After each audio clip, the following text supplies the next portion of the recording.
Assalamualaikum warahmatullahi wabarakatuh. Saya Antoni Syaputra dari Prodi Komunikasi dan Penyiaran Islam, Fakultas Agama Islam Universitas Muhammadiyah Bengkulu.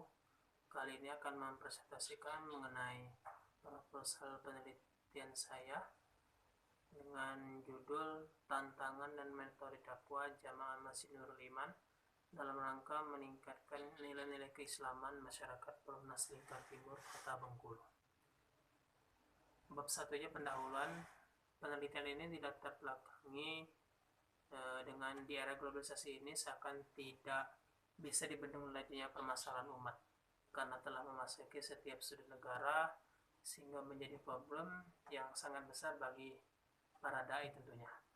Era ini menghendaki setiap negara beserta individunya harus mampu bersaing satu sama lain, baik antar negara, antar agama, maupun antar individu.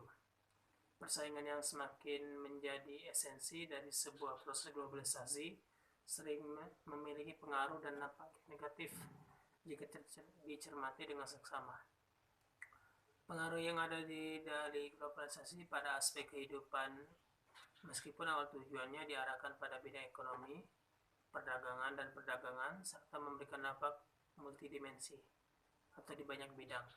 Globalisasi memang menjadi lokomotif suatu perubahan tata dunia yang tentu saja akan menarik gerbong-gerbongnya yang berisi budaya, pemikiran, maupun materi. Persoalan yang kita hadapi sekarang, tantangan dakwah yang semakin berat dan penerapan metode dakwah yang belum tepat, baik yang bersifat internal maupun eksternal. Tantangan itu muncul dalam berbagai bentuk kegiatan di masyarakat, seperti perilaku dan mendapatkan hiburan entertainment, kepariwisataan, dan seni dalam sebuah artian luas, yang semakin membuka peluang munculnya kerawanan moral dan etika dari sebuah sosial masyarakat. Kerawanan moral dan etik itu tadi muncul semakin transparan, semakin jelas dalam bentuk kemaksiatan karena disokong dan dibantu oleh kemajuan alat teknologi informasi mutakhir yang seperti kita tahu semuanya ada televisi, handphone, VCD, DVD, dan lain sebagainya. Dan internet yang paling besar juga pengaruhnya. Dampaknya sangat mengglobalisasi, bahkan sampai ke daerah, salah satunya di daerah suatu tempat, yaitu di Perumahan Nasional Lingkar Timur Kota Bengkulu, yang dalam pengamatan penulis sangat merasakan dampaknya. Setelah itu banyak kasus yang muncul di daerah ini, misalnya pergaulan bebas yang sejatinya seperti persoalan miras, judi, dan lain-lain, dikarenakan sebuah pemujaan terhadap kebebasan pribadi yang tidak lagi mengindahkan dari nilai-nilai sebuah agama. Sehingga dampaknya ternyata bukan hanya menimpa dirinya sendiri, tetapi juga terhadap masyarakat sekitar, terutama pada usia-usia remaja. Bukan hanya pergaulan bebas yang menjadi tantangan dakwah di lingkungan sekitar masyarakat Perumnas Lingkar Timur ini, tapi mereka juga harus menghadapi kurangnya sosialisasi, kurangnya minat masyarakat untuk mau menerima sosialisasi dari para dai mengenai hal-hal yang berhubungan dengan keagamaan.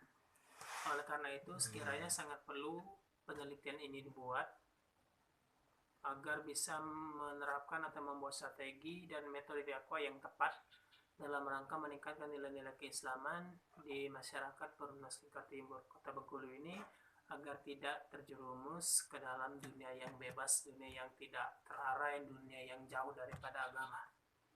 Sikap seorang dai dalam menghadapi tantangan dakwah seperti ini adalah dengan tetap istiqomah dalam hidayah dari Allah Subhanahu wa Ta'ala untuk menjalankan tugas dan kewajiban umat Islam, yaitu dengan mencegah kemungkaran dan mengajarkan Islam secara kafah, bukan malah melihat manusia dalam sebuah kekufuran, tapi harus berusaha untuk mendakwahkan kebenaran, sebab Islam telah meletakkan kewajiban dakwah kepada setiap pemeluknya.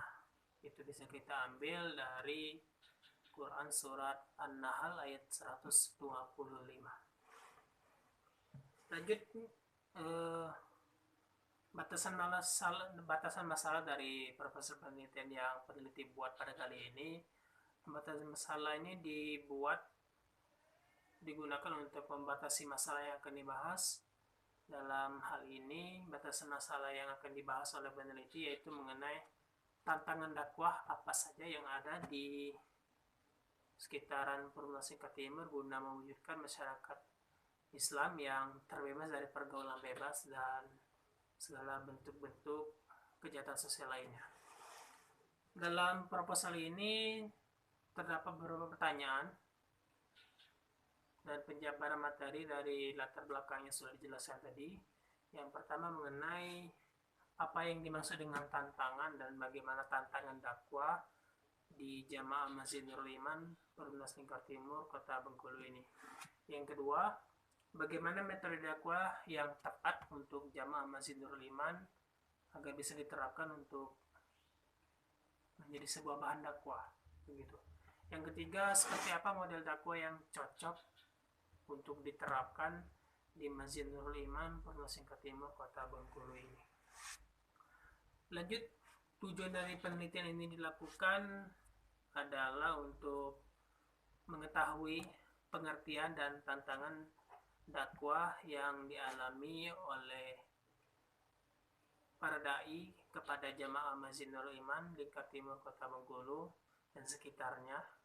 Yang kedua, agar dapat mengetahui metode dakwah apa yang tepat, yang pas untuk diterapkan di Masjid Nurul Iman Perumnas Lingkar Timur Kota Bengkulu. Adapun manfaat dari penelitian ini dilakukan yaitu berangkat dari permasalahan dan tujuan penelitian. Penelitian ini dilakukan adalah untuk yang pertama untuk menambah satu wacana baru tentang tantangan dan metode dakwah yang bisa digunakan oleh para dai sebagai alternatif dalam proses berdakwah. Yang kedua, dapat digunakan sebagai pelajaran untuk para dai dalam memahami dan mengerti, juga belajar mengenai bagaimana apa saja tantangan-tantangan dalam sebuah proses dakwah. Itu tadilah bab 1 dari proposal penelitian saya. Mudah-mudahan bisa dipahami. Kita ketemu di lain waktu dalam pembahasan bab lainnya. Sekian dari saya. Terima kasih. Assalamualaikum warahmatullahi wabarakatuh.